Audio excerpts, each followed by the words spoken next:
Cindy. Thank you so much for joining me here. Oh man, it's such a pleasure. You've been such a teacher of mine for the last, I don't know, 3 or 4 years. I don't even know where I'd be without all your teachings. Oh, that's too kind, but I have to tell you, I can't scroll past your Facebook posts. Your packed cooler. I mean, you are doing such a great job marketing your flowers. I mean, and then put aside how many flowers you're growing. So I just thought you would be a great example to everybody of what you can do. And so we'll talk Thank about you. all of that. And so where are you? Are you in your workshop, your Yes, garage, or? yeah, and we're in our shop. It's funny because I had a flower farmer friend that lived about 45 miles away, and she retired. She actually helped me to mentor me, and we put the foundation of our shop. We moved the cooler over here because she sold it to me, and then we built the shop around it. Oh, hey, I totally understand that. That kind of happened for me too. And I was going to ask you, I saw that you have a Coolbot and we'll talk about that. And so you got that from the retiring flower farmer? Yes, but we bought the new updated version that we'll install once the season's over. Okay. Is that the one that's on Wi-Fi? Yes, yes, Oh, that would be so nice, right? To be able yes. to lay in bed and check on your temperature. Yeah, because I always have this nightmare. I'm going to walk in and the freeze, it's somehow turned off and I never knew, and all It the flowers are happens. dead. It Yeah, really, really happens. Two good lessons about that that I've learned. Jenny Love, I don't know, one day we were doing a live together and, she does just gobs of lots of events and stuff. She lost her air conditioner croaked in her Coolbot. yeah. And I mean, she really freaked out because then she couldn't get an air conditioner. So her recommendation to everybody that truly depends on their cooler is to always have a backup air conditioner available. Oh, I've been without a refrigerator for 6 weeks. wow. You can't get them. It's been on order. Yeah. And thank goodness I have a old broken down one here in my workshop that I can at least walk across my driveway to get our milk. It's inconvenient, but I'm grateful for it because you just can't get stuff. So anyway, That's a good idea. I'll just ask you some very standard questions. We'll just have a very casual chat. And I think that people are just going to be so pleased to hear so tell me this. So how'd you get so apt at social media? Our market manager, she markets the farmers market 24/7, 12 months a year. And so she was really on us to start doing videos. And so, she's telling me, you got to do videos, you got to do live stuff, get more playtime, and you got to start marketing yourself. So I was really a little nervous at first, but I thought, what the heck, I'll just do it. You So do I a started. great job. You just do Oh, such a great job. You really do. And well, that's exactly it. And I tell you something that as today I was scrolling through your feed, just to learn more, and where I saw that you had said, you were having a flash sunflower sale. And then the very next post must have been several hours later. And you said, I only have 4 left. It's yeah, like, that's what most people don't get. It's like, you have to stay after it. And no, not everybody sees the first post. right. And, so I just think you're just a really, really glowing example of, so do you feel like, how do you feel like your business is doing? Do you sell most of your flowers?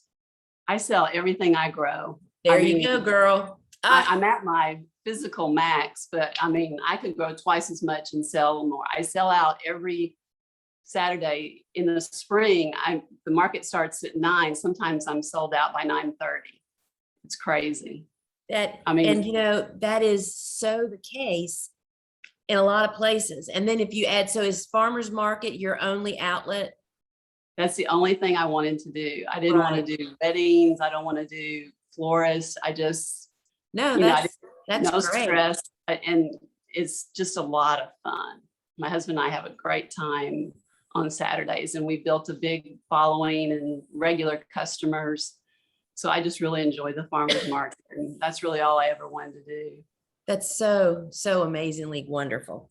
All right, so I'm going to wait like 2 more minutes. It takes about 2 minutes for us once I connect us on over to Facebook. And I don't know if you caught our live on Friday. Oh my gosh, it was so terrible, Cindy. That's why Kelly connected with you today to check your Wi-Fi. We had such a huge group of people waiting to hear from Desiree. I don't know if you know her story. She's the young lady that was shot in the head and left for dead in a ditch by two boys that she went to school with and survived. Wow.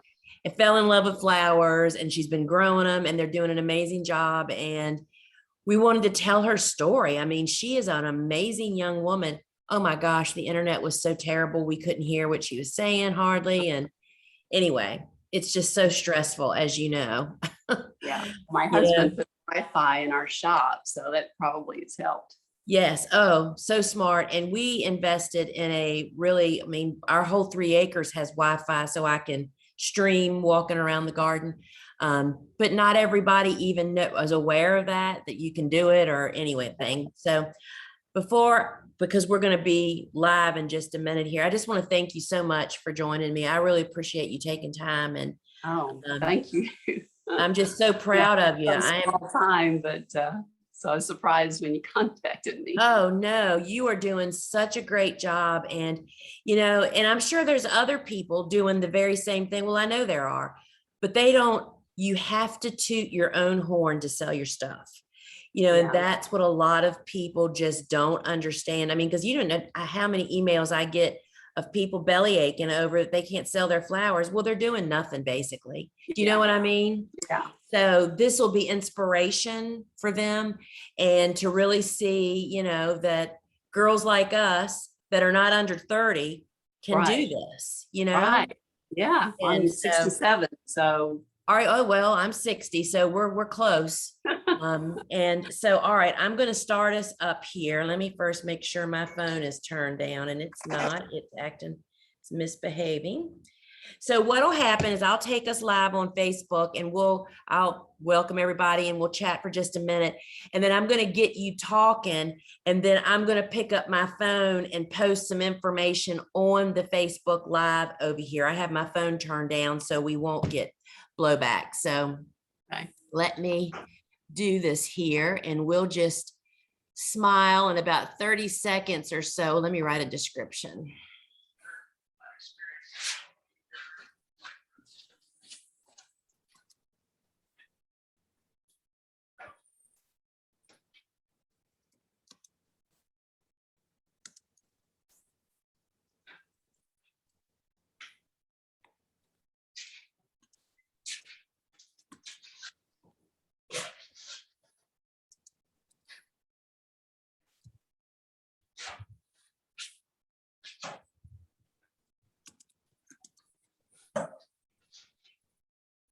All right.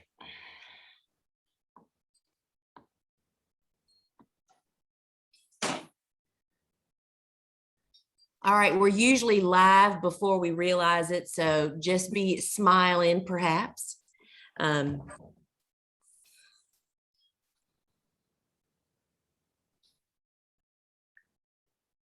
Yep, we're live. All right.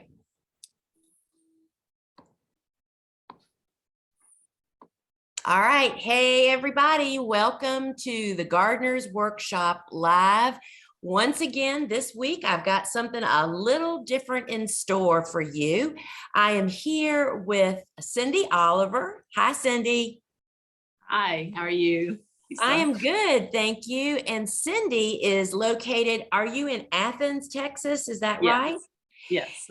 And Cindy is one of my students. She is from the 2019 class. And I have to tell you that Cindy really came into my radar after school by her posts on Facebook would always stop me because she had these voluptuous cooler that is just full of gorgeous flowers and a bunch of them, y'all. So that's kind of what made me reach out to her after I kind of stalked her a little bit on Facebook and saw what she's doing and how she's selling her flowers. And I was just thrilled that she agreed to come on here and talk to us today. So Cindy, thank you so much for taking time out of your busy, because I see you still have flowers hanging around, right? Yes, I've only got a couple of weeks left in at the market, but I have a lot of sunflowers still.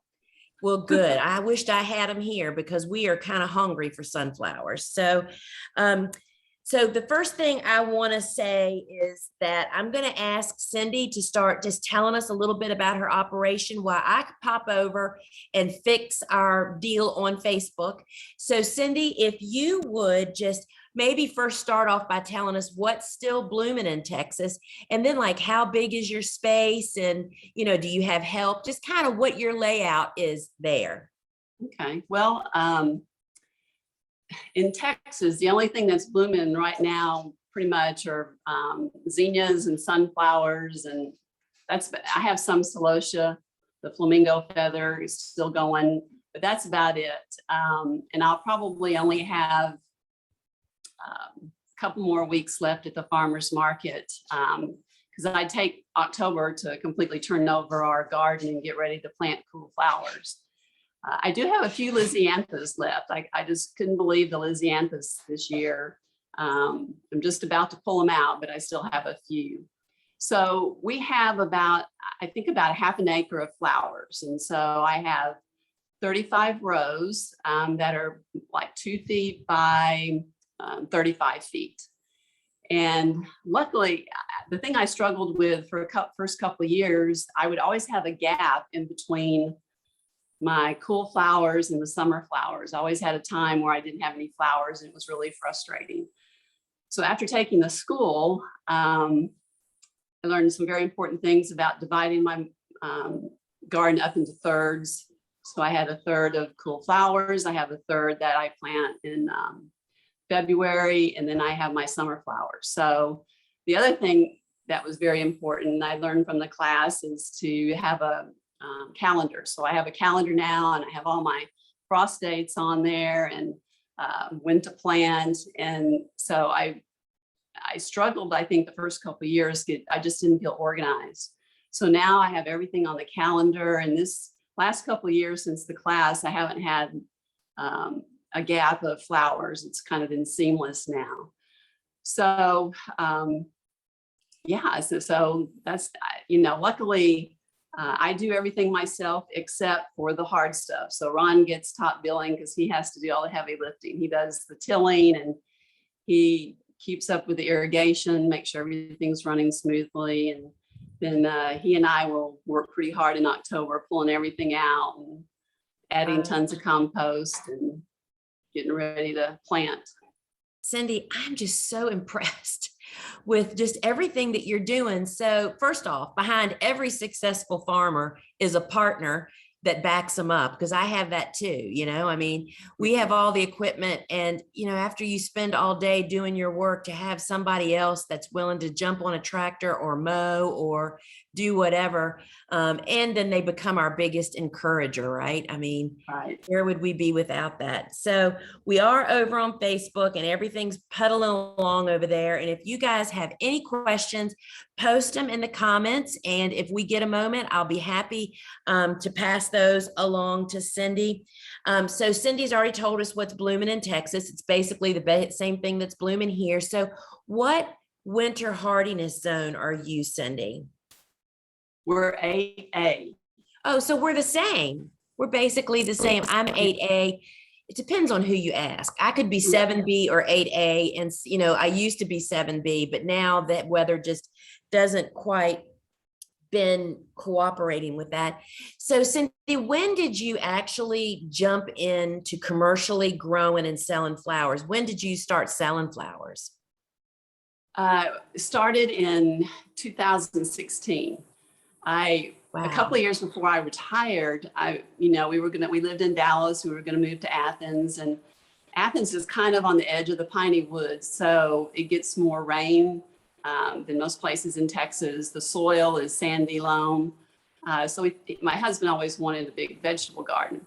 So I'm trying to figure out what am I going to do after retirement. And I thought, well, I'm going to have a cut flower garden because I have bought cut flowers every weekend for as long as I can remember. So in my research about cut flower gardens, I came across the book, The Flower Farmer. And I was like, wow, what is that? And so I read it and I asked I said, do you think we could do this? And luckily he was like, yeah, let's do it. So Oh, that's great. yeah, so he was all for it. And so did some research, joined the Association of Specialty Cut Flowers, and I started going to some workshops. And I think I saw you, I think it was maybe the first year or two in Louisiana, I believe. Yeah. Is where I saw you. It's probably 2014, 15 maybe. And I bought your Cool Flower book. And it was such a huge help to know exactly what to plant, how to plant it. So that really gave me a great start. And, you know, just starting out, kind of knowing what to do. And, you know, Cindy, I mean, I know that all the course and the books and going to conferences all help, but isn't it just so easy to get overwhelmed? I mean, Yeah. Every year you keep doing it, you feel so much better equipped the next year, right? I mean, because I still get overwhelmed for sure. Well, going to all those conferences really was overwhelming, and it honestly really didn't help that much until I actually started doing it. So because I kind of have to learn by doing, and just, you know, hearing about it really wasn't that great of a help. But once I started doing it, then, you know, I start listening to your podcast, and then taking your school after a couple of years really helped me because I really understood what you were talking about. And it just meant a lot more having already done it, knowing, and some things I was doing good, but there was so much more I could learn I could do better. I mean, I think that is just so very, very true for all of us. Even 24 years in, I'll listen to other growers talks and it's like, you do what? That's how you do that. Yeah. You know, I mean, so, and I think having that open mind, but you said something I just want to touch back on, that you found that actually doing it helps so much. I find that a lot of folks feel like they're not qualified, so they are afraid to really jump in and just do it. Because the minute you start walking in those shoes, it's like the light turns on and you start realizing, oh, that's why you got to do it this way or that way, right? Exactly. So I want to talk about what you and I were talking about a little bit before we came live. I was so impressed with your social media presence because you're like me. We're of the generation where we had to figure this out. And now I know a little bit more about it because I'm incredibly pushed to do it all the time, right? And so your social media, besides posting those amazing pictures from your cooler, which that alone was an eye catcher, but what caught my eye also was how you had sunflowers flash sale. And I want to just stop and say that anybody that wants to follow Cindy, it's R/C Flower Farm. And y'all need to follow her because she's a great example. She's not on her phone all the time, but the posts that she posts are significant. And so I'm scrolling through my feed, right? Or the feed, and it's like this sunflower flash sale comes up and I'm thinking, what is that? Well, it was Cindy. You must have had a lot of sunflowers, huh, Cindy? Well, the only issue with only selling at the farmer's market is when things bloom on Saturday, because, you know, I picked everything on Thursday and Friday. So when stuff blooms on Saturday and Sunday, so I had a lot of sunflowers that were blooming Saturday and Sunday. So I thought, well, instead of holding them for a week, which I really didn't want to do, I thought, let me just try to sell them, you know, on Tuesday or something. And that way, you know, they're really fresh. And then the ones I pick on Wednesday and Thursday and Friday, I'll take to market. So in fact, I really can't take for credit. The farmer's market manager, she's the one that gave me the idea. She's like, Cindy, you ought to sell them on Tuesday or something. I was like, well, of course. what a great idea. Well, but don't you find that we learn so much from each other? And you were mentioning before we came on that it was that market manager that pushed you to use social media, because it Yeah. sounds to me like they have their feet in the trenches. They know what it takes to really get out there and interact, right? Right. She's amazing. I mean, she has tripled our farmers market in just a couple of years in terms of vendors. And she just does social media all the time. She markets the market, which goes May through October, 12 months out of the year. But yeah, she had a meeting with all of us and she kind of got on us and said, you guys need to be on social media. You need to be doing videos because videos maybe get more attention. Right. Do live videos. And gosh, I was kind of scared, but I went ahead and I just said, well, I'm just going to do it. I may look terrible at 7 a.m, but who cares? I'm just going to do it. So I just started doing them, and I was shocked how many strangers came up to our booth at the farmers market and said, "Oh, I saw your video. I loved it." And I was like, "Gosh, Oh, go. That's so awesome. yeah, it was just amazing." I really couldn't believe how many people had seen it.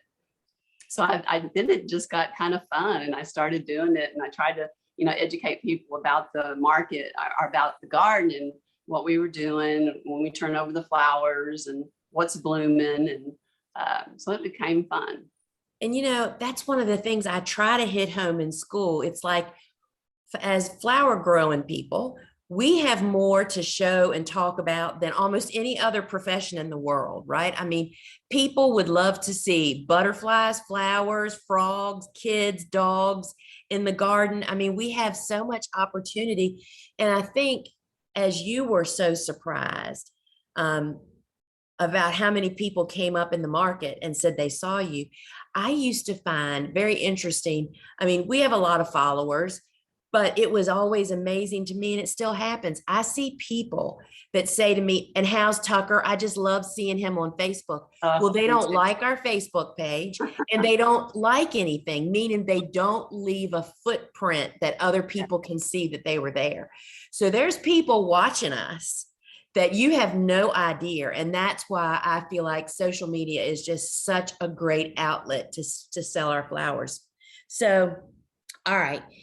So I want to talk first about, so farmers markets are the only way that you sell flowers, right? But now you have figured out, which is a perfect fit, to sell your first of the week harvest through social media. Right. That's just Yeah. amazing. So how do you do that? Tell us how that works. Well, on Monday, what's the day? Monday?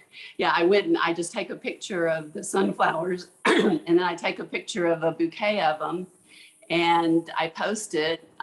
And my market manager showed me how to, write on the picture.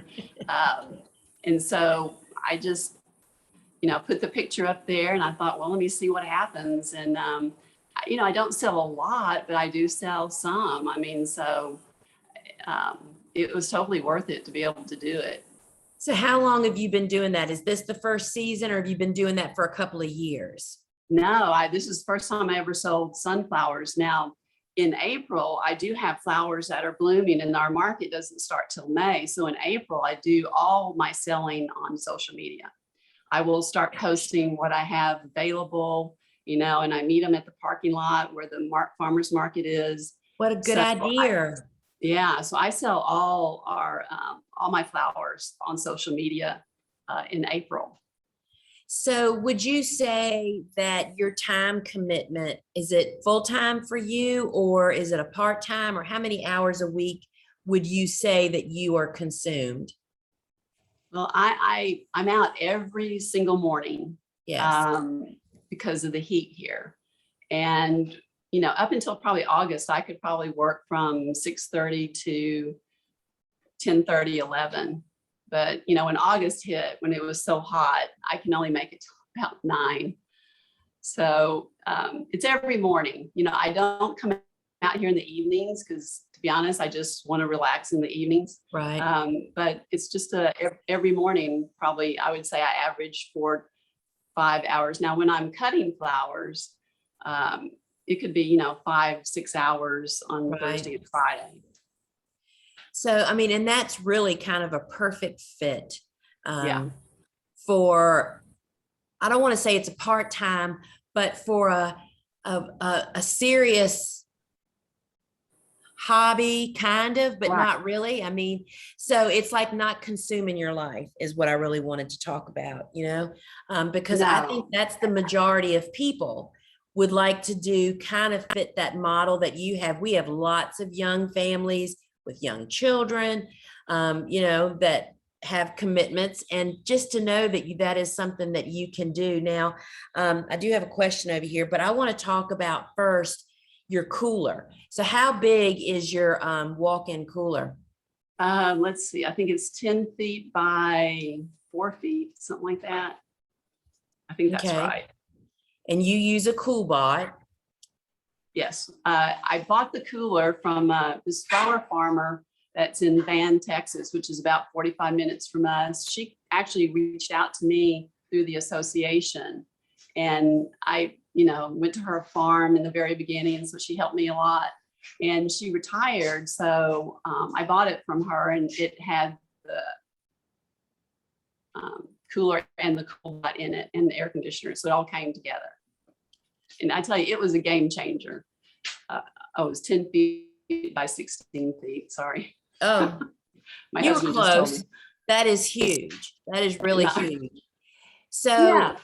I mean, what's really nice about a cooler, and see, I farmed for 6 years, I think, before I got a cooler. And you can do it, but getting a cooler just takes the pressure off. Being able to cut flowers Oh, where they man. need to be cut, right? And putting them in the cooler to keep them in pristine Yeah. condition until you are ready to sell them. So, all right, so we have a question over here. Let's see what it says. Thank you for sharing, Cindy. What is your top selling or favorite cool flower and your top warm season flower? Well, I'll tell you, the most popular flower at the farmer's market in the spring is the campanula, the Canterbury bells. Yeah. Every person who walks up to the booth asks me what that flower is. They've never seen it. I had never seen one before. So that's probably the most popular. So that, snapdragons, but my favorite flower of all time has to be Lisianthus. Yes.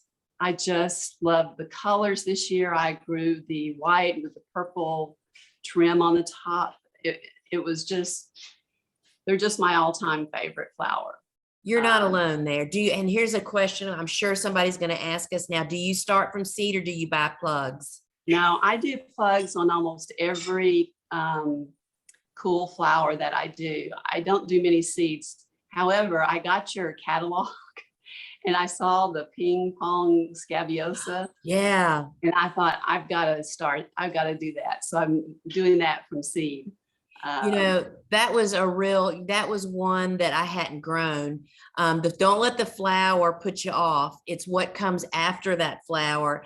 And Okay. ours got almost 32 inches tall last year, and it was a beautiful bouquet build around it. So that's really awesome. All right. So here's a great question. Liz wants to know, curiously, what did you do prior to retiring? I worked at the Dallas Police Department, and I was a director of the First Offender Program. And I also had a private practice. So I worked with juvenile delinquents for 30 years of my life,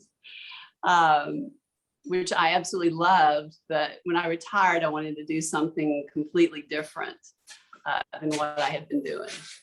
And so she asked, did that prepare you? Well, I don't know that there's any juvenile delinquent flowers, but the grit that you must have developed doing that through all those years is really what it takes to stick with farming, I think, too. Yeah, probably so. But I tell you, I'm more physically active now than I have ever been in my life. All right. And so Rhonda, thank you. She just posted a direct link to your Facebook page because people were asking about it. And I'm just scrolling through to see if we have any other questions. All right. So back to my questions. you've already said your favorite flower is Lysianthus. And I think that's probably everybody. So where do you see your business going? I mean, is this kind of, you are happy where you are? You and Ron, I can remember that because that's my brother-in-law's name, are just doing what you're doing and enjoying it and doing it at a pace that you can have the rest of your time in your life to yourself? I think we've kind of this year maxed out in terms of where we want to be. I grew a lot more flowers this year, and it was almost too much for me. But so I think we've settled into what works, how much works. I won't expand anymore from where I am right now. So yeah, I think we're pretty happy with what we're doing. I kind of feel like this is be the end of my 5th year, that I really kind of have a handle on what I can grow. If I try something and it doesn't work and I try it for 2 years, I just let it go and move on. So I'm kind of narrowing in on what I can grow. Other people can grow other things, but you know, I know what I can grow.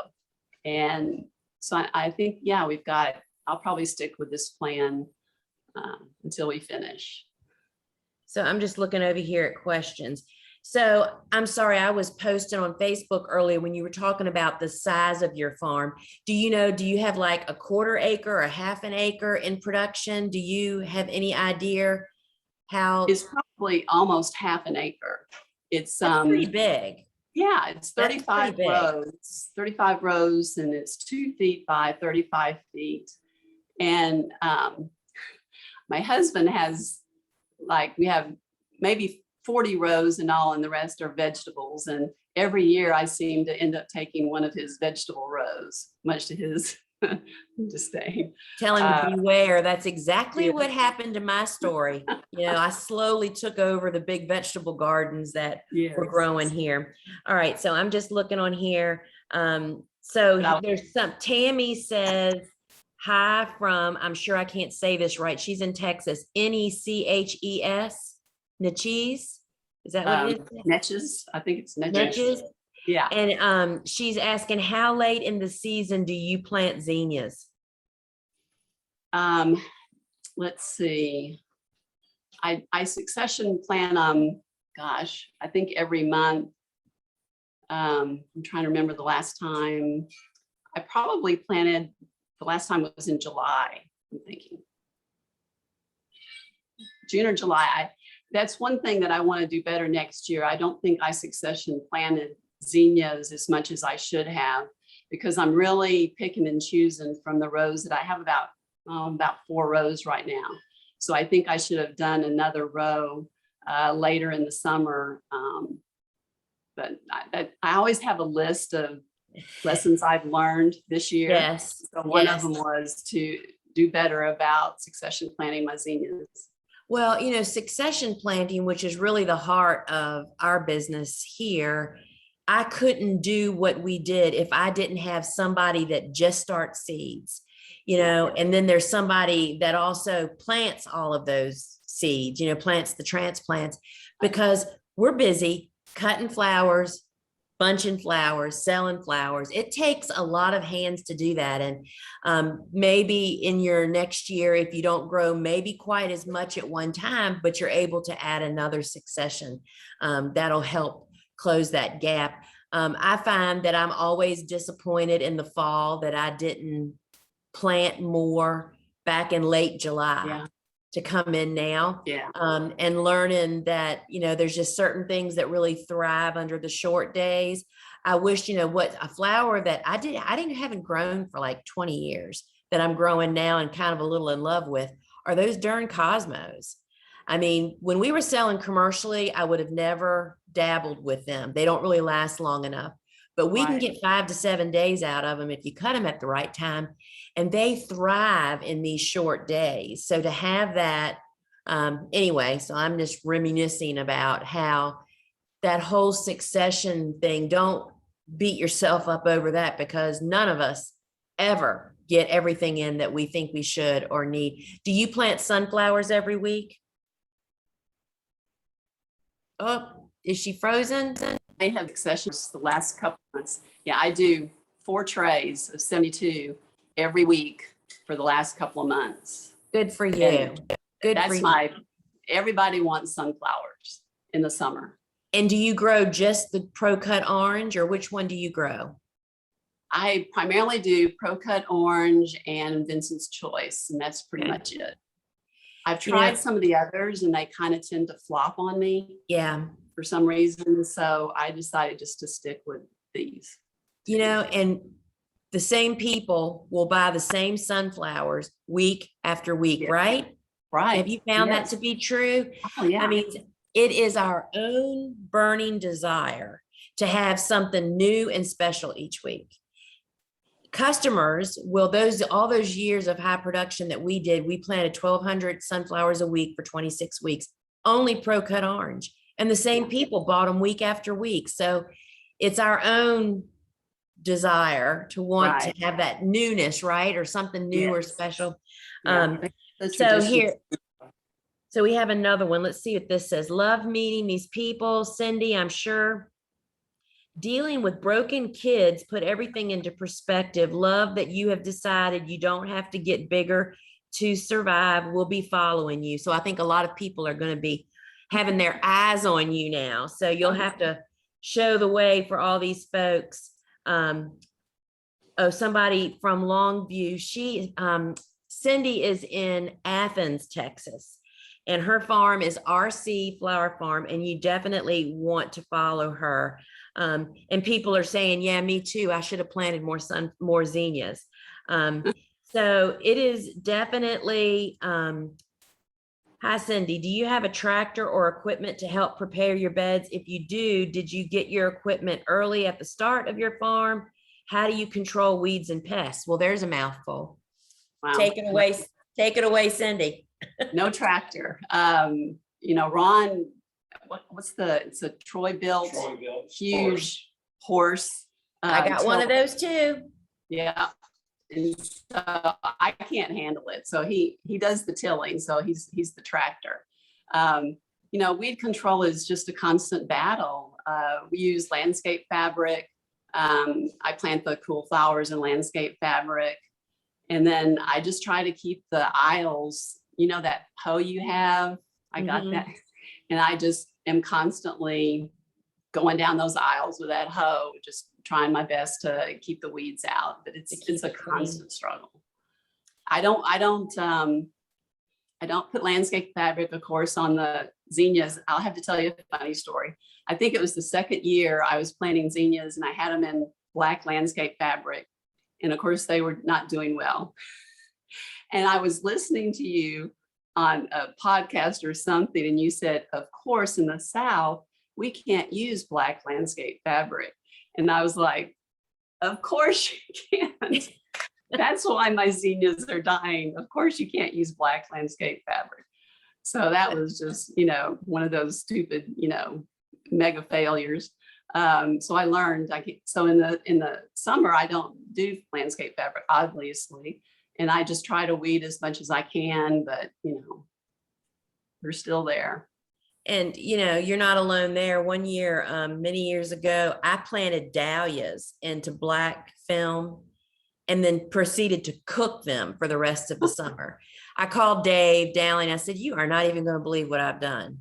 And he said, what were you thinking? I said, I was hot and tired. That's what I was thinking. It just happens.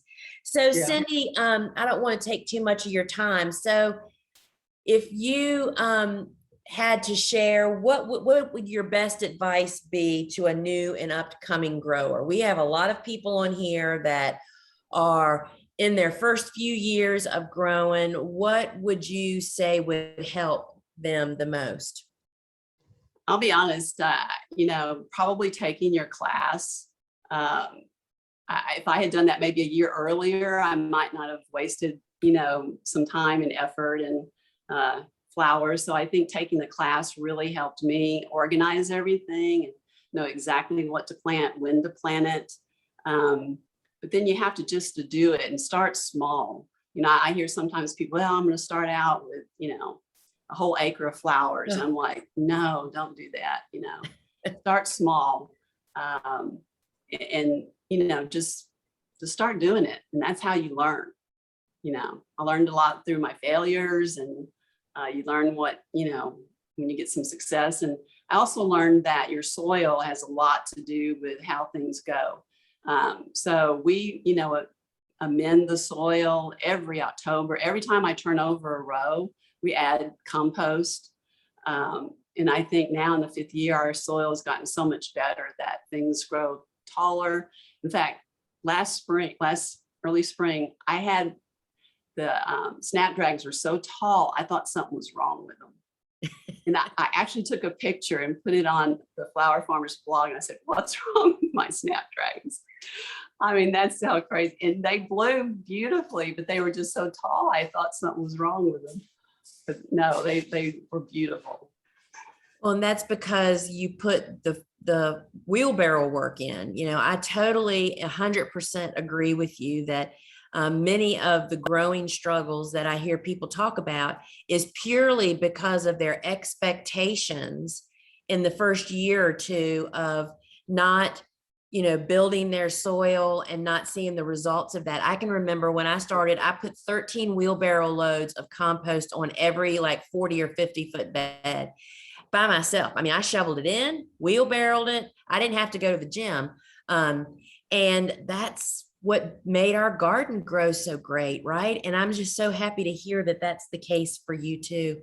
Yeah, and I do a soil test. I was going to say, I do a soil test every September. I just finished doing one, and that really lets me know what I need to amend in October when we turn the garden over. So I would always recommend doing that. And so this is kind of off subject, but going into the fall where you don't have cool flowers planted to go through winter, what do you do with your other beds? Do you all plant cover crop, or do you mulch them, or just leave them open? No, don't leave them open. You know, took your advice, I think, in the class, and that the ones that I'm going to plant in February, we go ahead and till them, put the irrigation down, and then we just put landscape fabric over them to protect them. And then the rows that we're not going to use, I just cover with landscape fabric. I don't leave anything open. I did a cover crop one year, but I haven't done it since. I don't know why. Well, and that's fine. Cover cropping's it's not for every farmer.